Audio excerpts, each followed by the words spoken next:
बुलढाणा शहरात आणि परिसरामध्ये ज्यांच्या राजाश्रयाने अवैध व्यवसाय आणि गुन्हेगारी वाढलेली आहे, त्यांनीच आता त्याविरोधात आंदोलन करावं हे अतिशय हास्यास्पद आहे. आम्ही तर वारंवार हे सांगत आलो, की केवळ बुलढाणा जिल्हाच नाही तर राज्यभरामध्ये कायदा आणि सुव्यवस्था राहिलेली नाही. राज्यात अवैध व्यवसाय आणि गुन्हेगारी मोठ्या प्रमाणात वाढलेली आहे.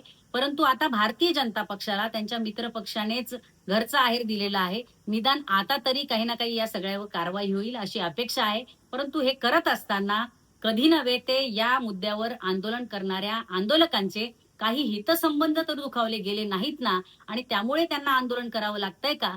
याची सुद्धा चौकशी झाली पाहिजे.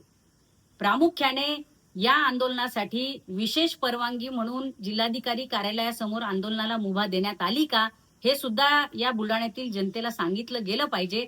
कारण याआधी कुठलेही आंदोलक असतील तर त्यांना आंदोलनासाठी जिल्हाधिकारी कार्यालयासमोर परवानगी दिली जात नाही, दिली गेलेली नव्हती. आजही अनेक आंदोलक हे जिजामाता प्रेक्षागार बुलढाणा इथे चिखल पाण्यामध्ये, पावसामध्ये आंदोलन करीत आहे आणि असं असताना दुसऱ्या बाजूला केवळ सत्ताधारी पक्षाची लोकं आहेत. म्हणून त्यांना विशेष बाब म्हणून जिल्हाधिकारी कार्यालयासमोर परवानगी देण्यात आली आहे का? हा सुद्धा जनतेचा प्रश्न आहे.